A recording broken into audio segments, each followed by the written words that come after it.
आपको दिखा रहे हैं, देखिए हमारी ग्राफिक्स की मदद से कि कैसे कैसे नेतन्याहू का ये प्लान था और ट्रंप ने इसको अंजाम दिया, कैसे एग्जीक्यूट किया। जेडी वेंस और नेतन्याहू के बीच चर्चा हुई, एक हफ्ते तक अर्पिता बातचीत होती रही, लगातार डिस्कशन होते रहे, सिक्योरिटी रिव्यू देखा गया और फिर ईरान के 3 परमाणु ठिकानों पर हमला किया गया। यानी आप मानिए एक हफ्ते तक इस प्लानिंग की बातचीत होती रही, मीटिंग होती रही। सुमित, एक चीज मैं आपसे यहां समझना चाहती हूं, क्योंकि ये कहा जा रहा था कि हमला ईरान और इजराइल के बीच चल रहा है। अमेरिका है सपोर्ट में, लेकिन खुलकर कहीं सपोर्ट में नहीं था।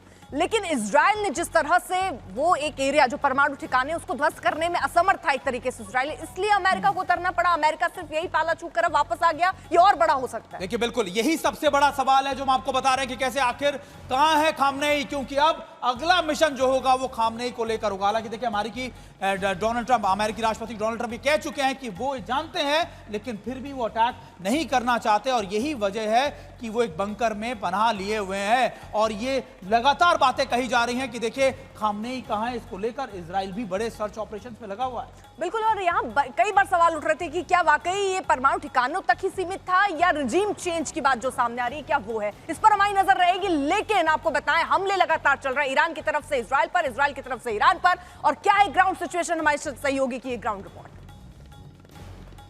इस वक्त आज तक पर देख रहे हैं एक्सक्लूसिव तस्वीरें हाइफा शहर से, जहां पर बड़ा नुकसान हुआ है इजराइल में ईरान की तरफ से आने वाली हाइपरसोनिक मिसाइल की वजह से। आप देख सकते हैं एक सिटी सेंटर का इलाका जो एक कल्चरल हब कहा जाता है, वहां पर ये हाइपरसोनिक मिसाइल आई है। सड़क के एक तरफ रिहायशी इमारतें हैं जिनको बहुत बुरा नुकसान पहुंचा है, दूसरी तरफ एक स्ट्रक्चर हुआ करता था वो पूरी तरह से ये चौराहा टूट गया है। रेस्टोरेशन का काम किया जा रहा है, पुलिसकर्मी यहाँ पर मौजूद है, सिक्योरिटी एजेंसीज यहाँ पर मौजूद है। लेकिन बहुत अहम बात यह है इस हमले की कि यहाँ पर यह बताया जा रहा है कि सायरन बजने में देरी हुई थी, यानी कि जब मिसाइल आया, हिट हुआ, सायरन्स उस वक्त नहीं बजे। तो ये लोगों के लिए चिंता का विषय है और आईडीएफ ने भी इस बात की पुष्टि की है और आईडीएफ का कहना है कि वो इस पूरे मामले में इन्वेस्टिगेट कर रही है। ये एक टेक्निकल ग्लिच हो सकता है, लेकिन अगर ऐसा है तो ये वाकई में एक चिंता की बात है, क्योंकि अलर्ट्स सायरन के जरिए ही दिए जाते हैं और आमतौर पर लोग सायरन सुनने के बाद ही लोगों को शेल्टर में जाना होता है। तो आप देखिए कि ये जिस तरह का एक मैग्नीट्यूड मुझे दिखाई दे रहा है इस हाइपरसोनिक मिसाइल का, ये एक बड़ी मिसाइल लग रही है जिसमें एक बहुत ही ज़्यादा पेलोड था। जो वॉरहेड था वो लगभग 1000 किलो का हो सकता है, ऐसा बताया जा रहा है। और ये यहाँ पर हिट किया है इसने सुबह, और ये जो 27 मिसाइलों का बराज था उसमें से एक मिसाइल है जो यहाँ हाइफा में आके लगी है। एक्सक्लूसिव तस्वीरें आप आज तक पर देख रहे हैं। पुलिसकर्मी, सिक्योरिटी एजेंसी सब यहाँ पर रेस्टोरेशन कर रहे हैं और नज़दीक कोई नहीं जा सकता है क्योंकि एक्सप्लोसिव का कुछ हिस्सा इन इमारतों में अभी हो सकता है। तो इस पूरे एरिया को कॉर्डन ऑफ किया गया है।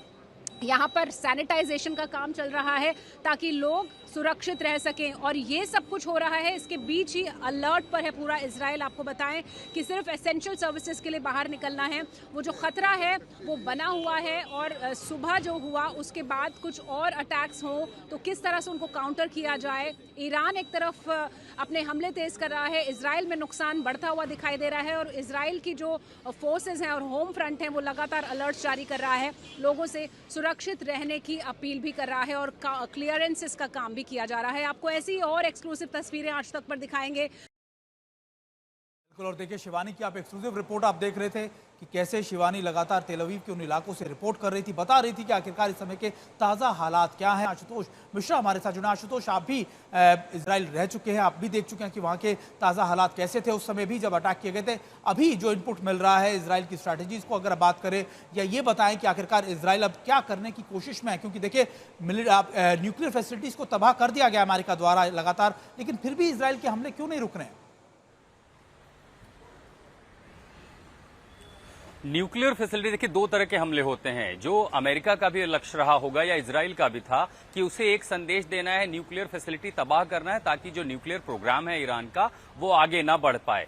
लेकिन इसको लेकर के आईए भी लगातार वार्निंग दे रहा था। अगर आपको याद हो 20 तारीख को भी आईए ने ये कहा था कि देखिए हमें जो मकसद है वहां पर जाकर के जो हम मॉनिटरिंग कर रहे हैं उसमें ईरान सहयोग नहीं कर रहा है। इसके पहले अक्टूबर 2024 में आईए ने कहा कि ईरान न्यूक्लियर प्रोग्राम में सहयोग नहीं कर रहा है। बावजूद इसके कि उसने नॉन प्रोलिफरेशन ट्रीटी पर ईरान ने दस्तखत किए हुए हैं, लेकिन वो सहयोग आईए को जो मिलना चाहिए था इंटरनेशनल एटॉमिक एनर्जी ऑर्गेनाइजेशन को कि वो मॉनिटर करें, उन देख पाए उनके न्यूक्लियर प्रोग्राम को, वो अपडेट्स ईरान नहीं दे रहा था। अब जब ये देखा जा रहा है कि वहां पर हमले हो चुके हैं तो ईरान आगे क्या करेगा। लेकिन जब ये जानकारी आपके पास आती है कि ईरान ने पहले उन इलाकों को खाली करा लिया गया है, उसने जो अपने न्यूक्लियर एसेट्स थे, इंपॉर्टेंट एसेट्स थे, उसको वहां से हटा लिए, तो नुकसान हुआ। तो एक होता है कि स्ट्रेटेजिक गोल क्या था। एक पहला लक्ष्य था उन्हें भेद देना, उसके कार्यक्रम को कम से कम एक दशक पीछे छोड़ देना। लेकिन स्ट्रेटेजिक गोल क्या था? क्या स्ट्रेटेजिक गोल इतना था कि ईरान को एक संदेश देना कि वो 10 साल पीछे चला जाए? लेकिन फिर अगर आपने देखा होगा नेतन्याहू का वो बयान कि हम ईरान को न्यूक्लियर पावर नहीं होने देंगे और अब वो हमारे लिए अगला लेबनान है। अगर इजराइल ये कह रहा है कि हमारे लिए वो अगला लेबनान है, यानी इसी तरह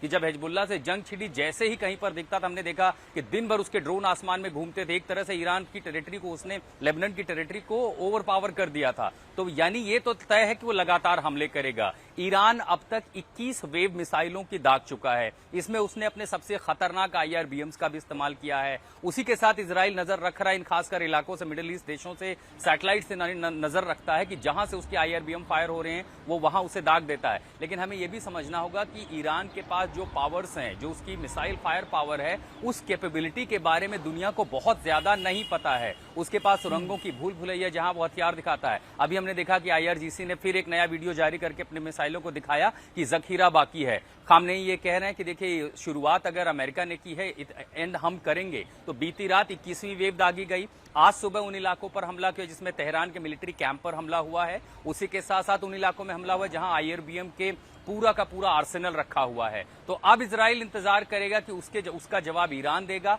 ईरान ने कहा है कि समय और हम तय करेंगे, मुकर्रर करेंगे, क्योंकि इजराइल को जैसा नुकसान सुमित आपने देखा है कि 2023 से लेकर के 2025 पहली बार इस तरह का नुकसान हुआ है कि ईरान ऐसी मिसाइलों का इस्तेमाल कर रहा है जिसमें क्लस्टर बॉम्ब्स भी हैं और ऐसे भी मिसाइल्स हैं जिनको उसका आयरन डोम भेद नहीं पा रहा। तो ऐसी स्थिति में इजराइल के लिए भी मुश्किलें हैं। इसीलिए दुनिया के हर देश चाहते हैं कि अगर ये तनाव बढ़ा तो रुकेगा क्या? एक अज्ञात लड़ाई की ओर हम आगे बढ़ रहे हैं। आशुतोष, यही तो बात कही जा रही है कि आखिरकार रुकेगा क्या?